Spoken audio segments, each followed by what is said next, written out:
Hi everyone, my name is Carlos Lobo and today I'm presenting my federal government project, a board game that I designed and it's called The Battle for 270. The title comes from the number that determines the US presidential election, 270 electoral votes. Not the most popular candidate, not the one with the most money, but the one who reaches 270 first. That number became the foundation of everything I built for this game. This game supports up to 4 players, including 150 knowledge cards, 50 state ownership cards, and chips that will basically determine or represent the money for the game. I'll walk you through what it is, how I made it, how it's played, and basically all of the things that I learned along the way. First of all, we got the explanation for this project. What is this project? The Battle for 270 is a strategic board game that places players inside a real US presidential election. Each player represents a political party competing to claim enough states to reach 270 electoral votes before anyone else does it. The game is built around 3 main components: the US map board, where all 50 states are shown with the electoral votes value and color coded by region. Second, we got the 150 knowledge cards that have 4 difficulty tiers. We have the easy cards that are worth 5 knowledge points, medium that are worth 10, hards that are worth 20, and experts that are worth 50. Third, we got the regional modifier cards that we have here, which basically represent real estate voting laws, and they can increase the cost of winning certain states depending on the region they are, based on the colors that we see here. Your currency throughout the game is knowledge points, which functions like a campaign budget, basically. You earn points by answering civic questions correctly, and you spend it to claim the states and the electoral votes. Around the edge of the board also we have the electoral votes tracker, which basically will represent the race to get to those 270 and win. So I'm gonna show or explain how it's played. Here's how a turn works basically. On your turn, you choose a difficulty level for your question. Another player reads a question from the stack, and if you answer correctly, the bank pays you the knowledge points chips for that tier. If you miss, nothing happens, no penalty, but the play moves on to the next player. Once you've accumulated enough KP points, you can spend it to buy any available state. The cost equals that state's electoral vote count. For example, Wyoming is 3 or California is 54, so you have to pay those 54. You will place your token on the state to mark it as that you own it. Take your state ownership card and move your card forward in the electoral tracker that I explained before.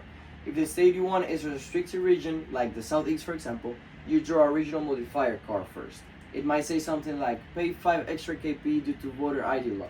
But this is not random. It reflects how real estate laws shape which parties can effectively compete in those states. You can also challenge a state instead of buying one. You can challenge a state that is already owned by somebody. It becomes a live head-to-head question duel.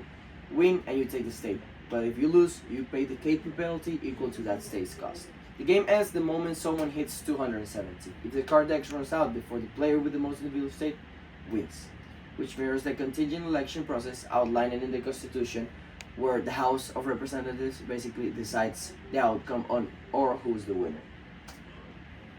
For our next slide, we have basically how I completed this project.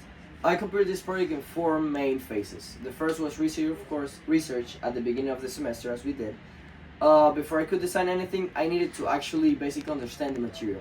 So I read primary sources, the Constitution, key amendments, and even court cases. I also researched a lot about state voting laws to make the regional modifier cards accurate and real, not just something symbolic and for the game. The second phase was the game design, mapping each concept to a mechanic. The KP chip system became basically like a campaign finance. The original modifier cards became the 10th Amendment in action, and the 270 vote threshold became the Electoral College, built directly into the win condition. Third, I wrote some questions across 4 difficulty tiers. The expert level questions require the deepest research, of course, covering concurrent powers, supremacy clause, even dual versus comparative federalism, and even constitutional clauses that most people don't encounter outside the law classroom, or the history of federal government. So it was something that I needed people to learn about. Finally, I play tested the game with my roommates, using all the modifier cards, the KP points, the chips, so just to make sure that everything was going smoothly and that it worked. Next is what this project taught me. It taught me a lot, let me say that. First, we got the states. States have real power over elections. The 10th Amendment means every state controls its own voting rules. That's not abstract. It's why some states are harder to win in the game and, of course, in real life. That is something that we've been learning a lot throughout the course. Second, that the 270 matters more than the popular vote. You can win millions more votes and still lose the elections. Building the game around that win condition made the Electoral College make sense to me in a way that just reading about it, because it never did. Third, we got the campaigns. They're basically about strategy. They're not just money. The KP chip system showed me that parties can compete everywhere. They pick the battles they want to win based on where the Electoral College math actually works in their favor. And lastly, you learn better when something is at stake.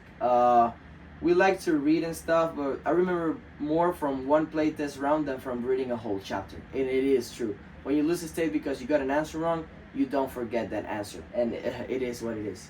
So, just to conclude with my presentation, the Battle for 270 is a complete playable game built in constitutional law and electoral theory.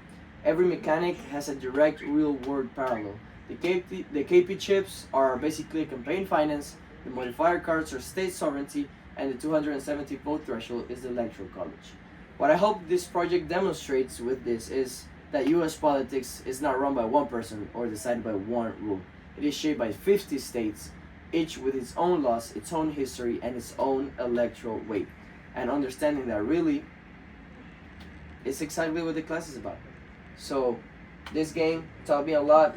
I did a lot with this.